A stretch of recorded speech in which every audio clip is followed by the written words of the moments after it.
Live from Beit Shemesh and broadcasted around the world, you are listening to the Frum Entrepreneur Podcast with your host, Nahum Kligman. Interviews and advice from Jewish entrepreneurs from around the world.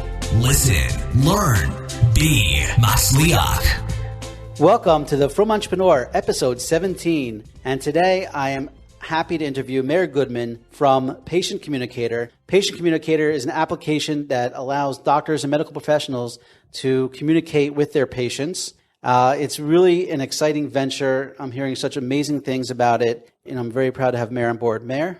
Good morning. Meir, really fantastic. First of all, so tell us a little bit about what is Patient Communicator? Patient Communicator is an add-on platform for the medical industry. There's something that's called the practice management software. That's essentially the foundation that runs any medical office. It does the charts, the billing, the x-rays, the prescriptions, etc. So you would say like, kind of like QuickBooks for the medical industry? QuickBooks on steroids. QuickBooks focuses on the finances. The practice management software focuses on everything. It's lacking in terms of communication. Excellent. So they're still sending out snail mail through the practice management software. What we've done is that we've seen the void, what's lacking, what other companies are essentially doing, let's call them the competition, and speaking with different medical professionals, finding out what ideally they would like and filling that void in terms of patient communication. So it's not a standalone application, it's more of it builds into... That's correct. We've had numerous, requests from clients that might be, for example, a lawyer, an accountant who's a patient in a doctor or dentist's office. He gets our correspondence, our text message, loves the system, calls us to find out how he could get it. But currently, we are not a standalone product. We're in the process of integrating with Outlook, which would allow us to work with, a broader range of audience. But yes, right now, we are an add-on to the practice management software platform. It's actually a fantastic niche because, sometimes people think that they have to go out and they have to build something that's totally new, something that, but there's a lot of money to be made in creating something that's necessary into existing platforms. So it is still a big undertaking, even though it's not a practice management software. It's still its own standalone platform. I know people that have created applications for WordPress, and they have teams of 30, 40 people just to manage the application. So even though it fits into WordPress, but right. So I totally get the concept. I think it's fantastic. So what does it mean by communicator? Like, how does it? What is the software missing that you guys are adding? Essentially, the patient makes an appointment. Now the question is what? So the current modus operandi is that the office manager, the receptionist, will manually call that patient to make sure that they come in. So our system is completely automated. You basically set it and forget it. And again, it works in conjunction with the practice management software. So as long as that appointment is in the system, our system will run in an automated fashion, send out an email, text, and a voice call to confirm that patient's appointment. We also have what's called an early reminder. A lot of appointments are booked 4 to 6 months in advance, so we could send out an early reminder like a save the date type of notification, as well as, in my opinion, most importantly, is the day of reminders. The day of reminders dramatically reduces no-shows. Unfortunately, a lot of people simply forget about their appointment. Let's face it, your cleaning is not your most important part of the day. So, you're talking about your teeth cleaning. Exactly. Your teeth cleaning or your annual eye exam, whatever it might be. Those type of routine procedures, the more elective type of procedures. So we send out a reminder an hour and a half beforehand. And this is really just the tip of the iceberg. This is the nucleus that we built our system around. We have what's called true two-way texting, which really is what our system was founded upon, which the whole world that lives around texting. Everybody texts. You're in a meeting, you can't take a phone call, but you can take a text message. So our system actually has a mobile number built into the platform. So if the patient has a question, they don't have to wait on hold anymore. They could simply text it in and the office responds, right? They want to know, can I switch my appointment? Can I come in an hour earlier? Can I come in an hour later? My husband got home early from work. Can you squeeze him in the same time as my appointment? Simply text it in, pop-up notification on the office's screen, and their response is just one click away. Oh, so that's fantastic. So like if you're like on your way, but you need directions or even you need the address, you just text it and then it'll pop up on the office's screen computer and they'll be able to. Exactly. That's really brilliant. That's actually fantastic. And I know definitely needed. So, I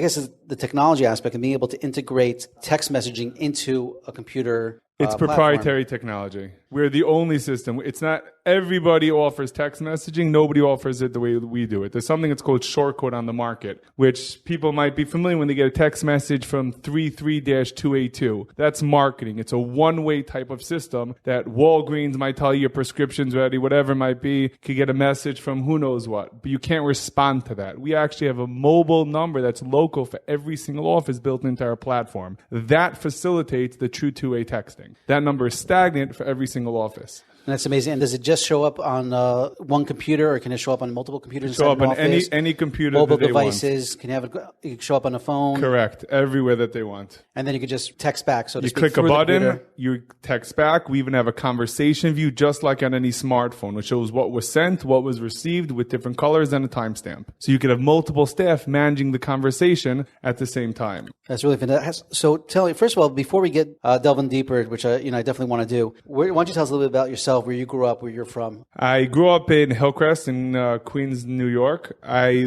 went to YCQ for elementary school, MTA for high school. I went to Yeshivat HaKotel for 2 years, which is now Netiv Aryeh, then Toras Shraga for my third year. And afterwards, I went back to learn in Ohr Hachaim on Main Street in Queens. And I coupled that with going to Touro College. And in Touro, what did you study? I mean, you studied communications in Touro? Like, does that have anything to do? Like, how did this all come about? I mean, this is a fantastic idea. There's obviously some technology. I went to college for my parents. It's funny. I just did my last interview, which episode 16 with Simcha Gluck. We just talked about, how parents set up a pattern that we're so used to, this pattern of going to grade school, going to high school, going to college, and no one's thought to say, hey, maybe this doesn't work anymore. But we still do things to please our parents. I hope my parents are not listening to this, but I firmly do not believe in a college education. You need to have a head on your shoulders. You need writing skills. You need math, and that's really it. It took me a year and a half to do. I graduated, quote unquote, with honors, magna cum laude, and it's not really worth the piece of paper that it's written on. Wow. I guess unless you're going for a law degree or medical degree. Correct. If you're going, I'm assuming most of your listeners are not trying to grow the corporate ladder, to climb that corporate ladder. For any individual, it's really street smarts, and you can't learn that. There's no book that you could learn that from. It's just learning on the job, growing, adapting, and taking it from there. Amazing. Really, really great. And I totally agree with that. So, okay, so you're a Queens boy. Okay, so you finished Touro. How did we get to... Now, it wasn't originally called Patient Communicators. It was called Total Recall. Correct. Total Recall Solutions. The company actually is incorporated as Total Recall Solutions. We started out focusing on the dental industry for lots of different reasons. Once we branched out into other industries, so then we changed the name to Patient Communicator. Recall is very predominant. It's the term of getting your patients back into the chair. So for dentistry, it's hygiene. You're cleaning twice a year. For optometry, once a year for your annual exam. Once we expanded past those industries and went into other verticals, so then that term recall was less prominent. It is applicable, but we did rebrand under the name Patient Communicator. Now, I was going to say that, when you were talking about it, I said, wow, this application can be huge and used not just for patients, but sort of almost any industry that where you're interacting with people. I could see this platform being, a solution for them. Correct. It's important to set your sights. You got to focus. That I understand. Exactly. You have to focus. You could start anywhere, but if you spread yourself, too thin, then it's just not going to work. That, there's a famous phrase that a jack of all trades is a master of none. So we really wanted to really, accomplish something, fill a void before you move on, before you go, to make sure that you're servicing your clients in the most efficient manner before you take on something else. So let's step back a little bit and say, okay, so you went from Touro. So when did you come up with the idea? What made you go into this? You saw the pain in the market, and then how'd you do it? Pretty simple. I was learning in Kollel for a lot of years, and for the reality was I needed to learn to leave Kollel. I needed to get a job. So on one hand, it was a very hard decision, but on the other hand, when something is extremely clear, it makes it a lot more easy to digest. So at that point in time, there were essentially two options in front of me: get a job working for somebody else or work for myself. So I'm a schwitzer, I'm a go-getter, I'm a very hard worker. So I thought to myself, if I could work for myself and be my own boss, so then why not? So at that point in time, I essentially had two options. A friend of mine has a medical billing company, so he wanted me to go into sales for him and, help expand into other territories. Simultaneously, I was talking to another friend who has a online scheduler for parent-teacher conferences. Interesting. So I essentially took those two ideas, online scheduling, and thought that that's a great idea. Why not bring it to the medical market, right? Lots of appointments, very frequent,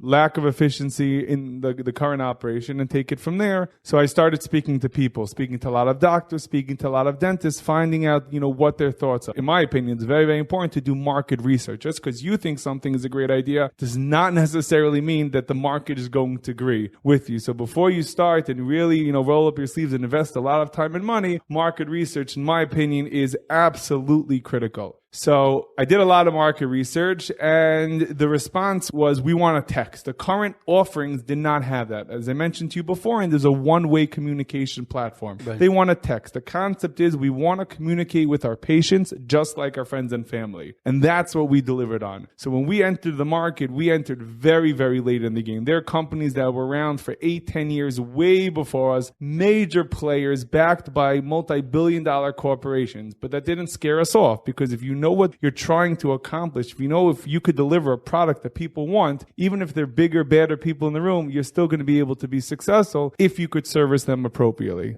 Really fantastic. And I totally agree with the market research. Too many people, they say, hey, why don't we open up another pizza store when there's already 4 existing? Or, or they say, I have a great idea. Why don't we do this? And they don't take that very important step, finding out who says that people are going to want your product. And even if they do want the product, who says that you could build it and sell it for a price that makes sense to them? Like a lot of times people will say, hey, it's a great product and, it's fantastic. But, when you try to sell it for the profit you need to make in order to cover your expenses, it just becomes, not cost effective for companies. So absolutely. Research is definitely key. How'd you fund it? Did you get investors or I did not. I'm 100%. It's that colo money you saved up. Exactly. When you go on a call and you rake it in hand over fist, it's, thank God my parents have been extremely, extremely supportive. See, now we do hope they're listening. Now we do hope that my parents know.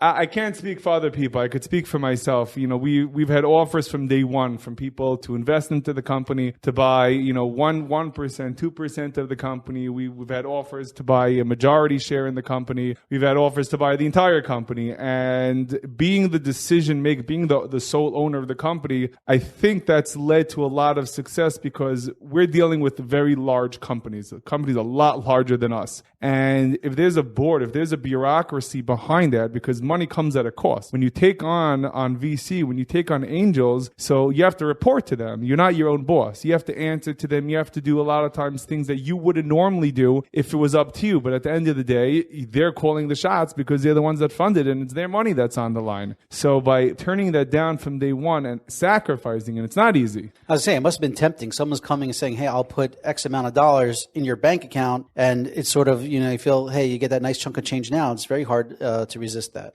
It's important to balance the long-term goals with that. I guess, let's just call it that temptation. It's very important to have a supportive family, a supportive network around you. There's no way that I could have done this without the support of my wife. We're going on 4 years now. And, one of the things that you asked me beforehand is, what makes somebody successful? And I think it's sacrifice. When you're dealing with an entrepreneur, when you're dealing with a startup, so you are the last person on the pole.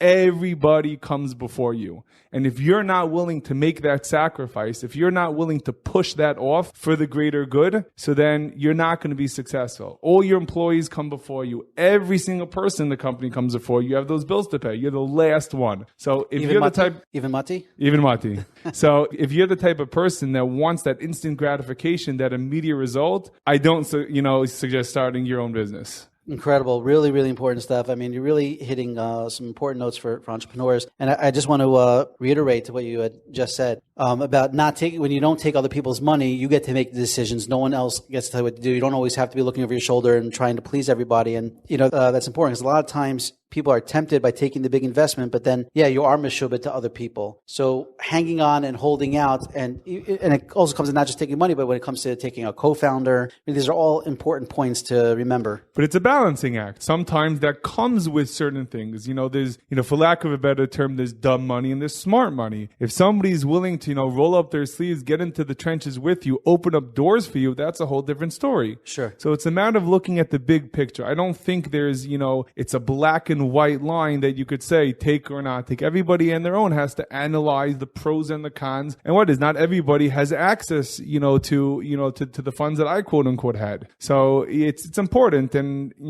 just for the record, at every point in time, I've always asked my parents if they would like me to take the money. Mm-hmm. And every time, my parents both said, only if you want to, don't do it for us. Wow. And it's sacrifice. It's a long time, of not being able to pay your own bills and rolling over money from credit card to credit card. And it's a long call, but thank God once you get over it and you're cash flow positive, it's a whole different world to be your own boss. Right. Amazing. Really amazing. So what are some, you mentioned some of the challenges, getting started, but what type of challenges have stuck out in your head when building this over the last 4 years, and how did you overcome them? In my opinion, the biggest challenge that I personally had was finding the right talent.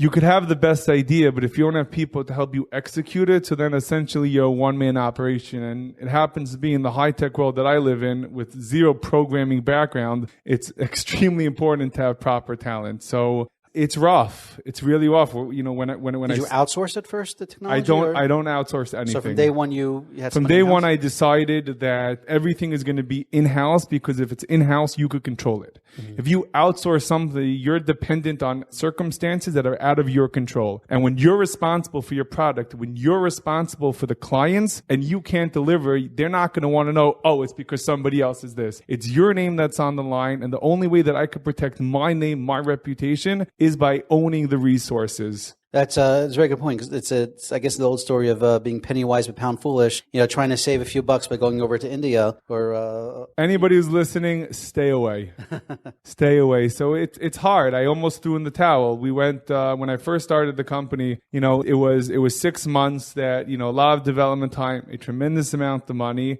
that I guess was just gone. It wasn't usable, and I was ready to quit. And my father gave me the encouragement to continue. And thank God, from that storm, that disaster, came my CTO, who has been a tremendous bracha from Hashem. What's his name? His name is Yosef Kramer. Okay. And Baruch Hashem, we've been growing since. So it's perseverance. It's staying with it. Staying with it. If you look at every single success story, take Steve Jobs, for example, right? He was ousted from his own company. Didn't look very good for him. And then from that, he rebuilt it. It's the example of Klal Yisrael, right? Take Klal Yisrael, right? The Churban in Europe. And look at Klal Yisrael now. Look at the Torah now. Look at where we're holding now. It's a matter of rebuilding. If people gave up, so then what would it be? The Klausenberger Rebbe. Right? Nobody had a bigger reason to give up besides him. Yeah. But I think that's what separates people, the winners from the losers. It's a matter of not giving up, is digging a little bit deeper. And that's the point. The point that most people quit. The people that don't quit, they go a little bit more. That's when the sun starts to shine. And that's when the success really comes about. So based on that, obviously it's all has to do with siyata dishmaya and, putting in your shtadlis. And so have you had any really great siyata dishmaya moments that you could look back and say, wow, that was like a real... Everything. I know nothing about technology, and I have a high-tech company. So that itself is a nes and nigla. Everything is siyata dishmaya. You have to do your ishtalis, but if you think that you're in control even for a second, Hashem's going to show you very fast that you are an absolute nobody. When the times were rough and you almost, wanted to fold, how did you I once asked... Rav Pinchas Winston, I once asked him in one of my startups, I said, Rebbe, how do I know if I'm doing what Hashem wants me doing? Right? You're starting this company, things are rough and things are hard. So anyway, Winston told me, he says, when you see siyata dishmaya, like abnormal siyata dishmaya, you're doing what Hashem wants you to be doing. So here you're in a rough position, you're trying to get over the hurdles. What made you think that this was something that you should still stick with? I never really thought about it that way. It's a good question. My parents' encouragement, a lot of money was invested, a lot of time was invested. We knew that it was a good idea by speaking to people, doing the market research. And unfortunately, you just didn't get, the proper employees. You didn't get the proper shlichim. So, one of the questions that you sent me is, what's one of the best pieces of advice? So there are two pieces. I have a very close friend who I was going through a very rough patch. It actually wasn't that long ago. I went through a fairly, fast growth, hired a lot of people, and unfortunately it didn't work out for various different reasons. And it was quite frustrating because as the owner of the company, as the entrepreneur, I'm always left with the bill, right? You try something, it doesn't work out, you have to foot the bill. Right. And it was rough. So he told me very important, and this is the first of the two pieces of information, is that employees are a lot like shidduchim, right? Baruch Hashem, I barely dated. I married my wife when I was 20, didn't date a lot of girls, and I knew right away. Very, very lucky. When it came to the business, unfortunately, it took a lot. It took a lot longer for that. But he said, very important is that you can't force a shidduch. As long as you're doing your hishtadlus by vetting the right people, by looking to them and on paper and trying to find out about people. And, just as a side note, I don't recommend calling, their references on their resume, because of course they're going to give you people that they like. You want to speak to other people to find out what the true story is. Right. But even people that came with glowing reviews, it didn't work out, again, for whatever reason. But at the end of the day, the bottom line is that you can't force a shidduch. So somebody who goes out on a date, on 2 dates, on 3 dates, on 4 dates, right? And then the numbers add up, and it's 10, and it's 20, and some people date 100, 200 girls. But Baruch Hashem, most people, right, they see the success. They get married. Right? The light's there at the end of the tunnel. It's the same thing with employees. You can't force it. So that's a great piece of it. Because even if you do have the right guy, and he's a smart guy and he's a good guy, like I'm just a good guy, but it doesn't mean that he's a right fit for the company and what you're trying to do. Correct. Yeah. 100% it needs to be a shidduch. And the next piece that I've heard countless times, and I tell it to everybody, in the company and in every stage, from Rav Elimelech Kornfeld. So he, a Rebbe of mine, so he says beautifully, Hashem has a lot of patience for you. Have some patience for him. So we have our timeline, right? We want this to work. Why didn't this deal go through? It's all about patience. There are deals that I'm working on that the seeds were planted 2 years ago.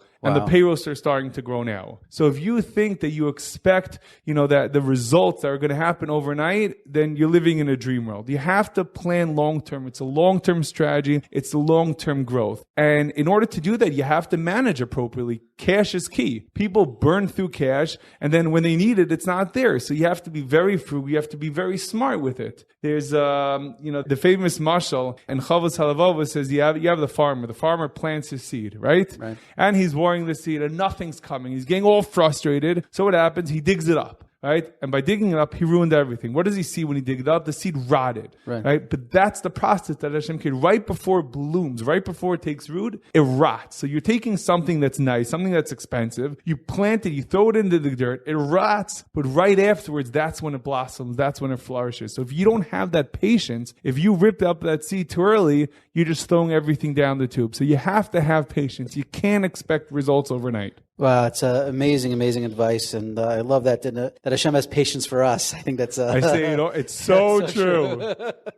He hasn't given up on us, right? We all know ourselves better than anybody else. Think about how much patience Hashem has for you. Right. Have some for Him. That's really fantastic. It reminds me of I had a friend of mine who was a fundraiser for a school for teens at risk, and he once went on a 2-week trip to the States trying to raise money, and he really put in a tremendous amount of effort, and he came back and he had barely raised enough. He was expecting to raise $50,000, $100,000, and he barely raised enough just to cover the cost of his flight. And he came back and he spoke with the posek or Friedlander out of Yerushalayim, and the posek told him, he said, "You put in your ishtadlus, you did your effort. Where the money's going to come from, that's up to Hashem." And it was like 3 days later that he got a check for like $50,000 from somebody he wasn't expecting it from out of nowhere. It had nothing to do with this trip. But we tend to think that, hey, if you do A, then B has to happen. We put in the effort, we put in the ishtadlus, and this is the way that we're telling Hashem that this is the way you have to make us succeed. When really it's the, as you said, have patience. Hashem knows what He's doing. Hashem knows how to make us succeed. And there's unlimited ways that can happen. We just have to, as you said, put in our best efforts. You have to, in my opinion, you have to do Das Torah. Every time, I'm planning a trip, should I do this? Should I do that? Certain times I have to travel, Erev Yontif, or sometimes, one time as I said, Simei Tshuva, different things. I have to travel now during the 9 days. It's all about Das Torah. I tell my Rebbe, he has the hardest job. Because you listen, you listen, yes or no. He says, yes, I do it. He says, no, I don't do it. It's very, very easy. People get caught up in themselves. It's the I. It's nothing to do with you. If you think that you could read a book and follow the steps for success, no, you have to know what's proper ishtadlus. Now, that's a very, very tough question to answer. What is the geder proper ishtadlus? So you have to learn Shar B'Tachon and Chavos Halavavos, but at the end of the day, you have to have a Rav, you have to have a posei, because Das Torah, that's the answer. If you should do something, you should not do something. It's all about Das Torah. They tell you to do it, and you listen. And that's incredible that you brought that up, because that's really the foundation of what the Frum Entrepreneur is all about. And what we're doing here is that, and the reason why I felt this podcast was important, is that we can't just go and read Seth Godin books and read marketing books and do. No idea who that is. See, we can't. You asked me one of the questions, what books do you recommend? And you put in a link in. Zero. You don't recommend any business books. I've never read a business book in my life. You've never. Amazing. So everything's just been from experience? Everything is on the job. You have to, you do your part, right? Somebody who's not, who doesn't have, let's just say, the intellect capability. Should he go to med school? Should he study? Of course not. Right. You have to have the proper kelim. Nobody's saying that. What somebody's strong in, somebody else is weak. And you have to know what your kochos are. But that being said, you just have to do, some people you could ask a shayla.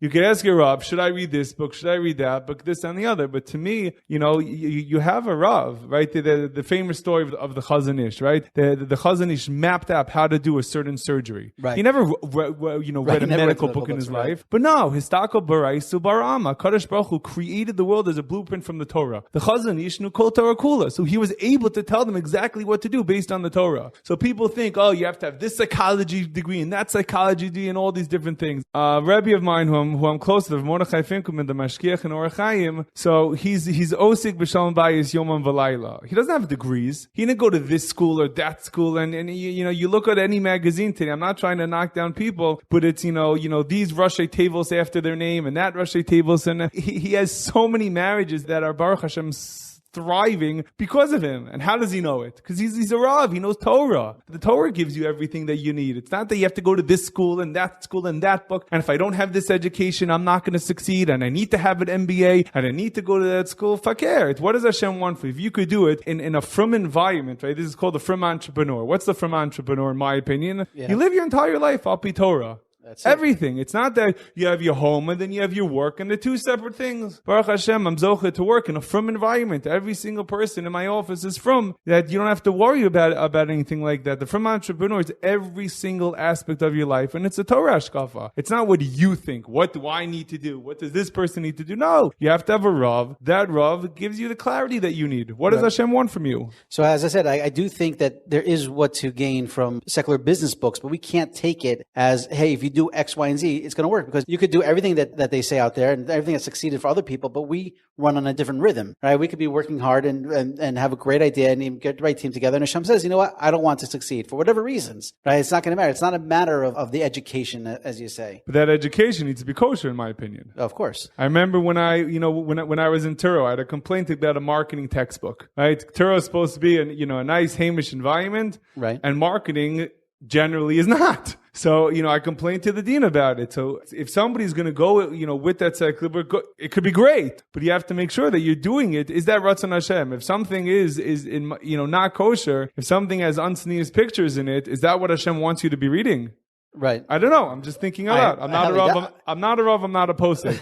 But I can't imagine that you're going to come out ahead of the game in terms of your business, in terms of your bottom line, if you do something and put yourself in an environment that doesn't make Hashem happy. I couldn't agree more. And, it's especially when there's a book called All Marketers Are Liars, right? By this guy, Seth Godin. And, it's one of his many books. And, if you think about marketing, and it is a shayla, because, what is marketing? Marketing is trying to convince you that something that costs 5 cents is really worth $3. Right. Right? So there are, but how does marketing work in the Frum world? What are you allowed to say? What are you allowed to do? There's a lot, I think one of the a simple marketing tactic, right? You always see people advertising for $9.95 or $9.99, and there's different sciences and different studies that have been done on what to mark the price. And I remember reading somewhere that, no, if it's $9.99 and you're just using psychologically to make it under $10, just call it $10. Don't try to use psychological tricks, because it's not going to help you. It's not going to benefit you. Right. Or you can say that, no, that it's part of your style. This is to use these marketing tactics that are out there. Right. And allow them, let them work, because, and again, it comes out to that, very important topic of a shtadlus, like how much shtadlus you have to put in terms of what does work in the general world, and what works in the Frum world, or being a mentor. The Frum world revolves around being Frum. So anything that's secular, if it coincides, if it complements what the Torah Shraga is, that's fine. But I think it's important not for you to decide on your own. It's very, very important to have a Rav. Oh, I couldn't agree with that more. And I think a lot of people, and I've seen it, sadly, I've seen it with people in business, just from being in the business world for so long, that, when it comes to business, people tend to say, this is how business works.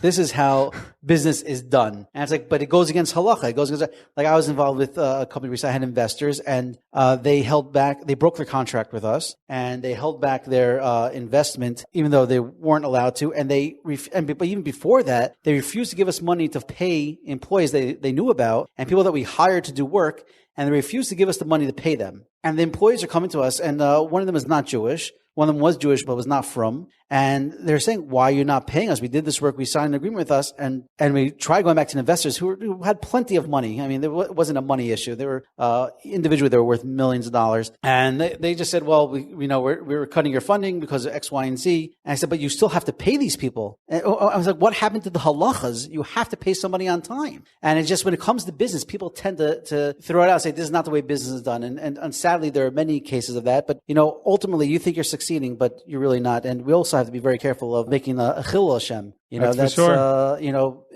We are looked at, especially if they know that you're a Frum Jew. People look at us and they expect the best from us. And when we don't, you look like a Jew, you dress like a Jew. Everybody walks around, or at least I hope to think everybody walks around with a kippah on their head when they're doing business. Right. So that means that everything you have to ask a shayla. I remember I was at a funny story. I was at a follow-up convention meeting with somebody a second time. And I asked the shayla, I'm not telling people what to do, but, about shaking hands with women. It's a common shayla that everybody has to deal with. Right. So I always say I'm sick. So it was the second time I'm being she's like, you're always sick. I'm like, yeah, the traveling really gets to me.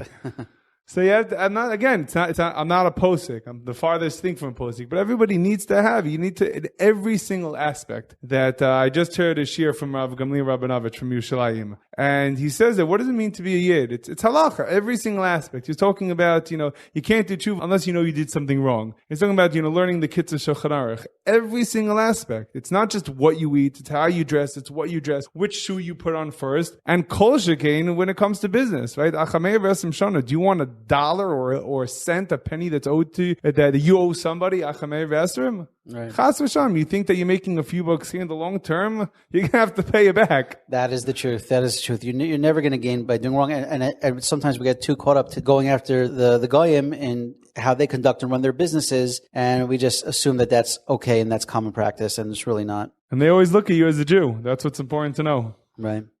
Anyway, Meir, this has been absolutely fantastic. Really, just before we end, you talked about, you got some pretty big clients. I know that you mentioned before that one of your clients actually serves all of the Facebook employees when it comes to their dental. We have a client that's very interesting. They have mobile dental practices. So instead of the employees having to leave the office and go to the dentist, so this specific client has mobile dental practice. They go to corporate locations and service them throughout the country. So one of our largest clients, they go to clients such as Facebook, their corporate headquarters in Palo Alto, to LinkedIn, to Conoco Phillips, and all these companies. And instead of them having to go, leave work and the time, they actually just take the elevator, go down, they go to the mobile dental, facility, get their teeth cleaned, get their teeth checked up, whatever it might be, and then go back to work. Amazing. And it's funny that, a lot of these perks that these high-tech companies are offering today are amazing. I mean, from getting your car washed to babysitting to dog grooming to dental work to everything. So anyway, Meir, this has been absolutely fantastic. Thank you so much for taking the time. Thank you for the time. I appreciate it. I love what you're doing. I think it's fantastic. I can't wait to continue to watch you grow and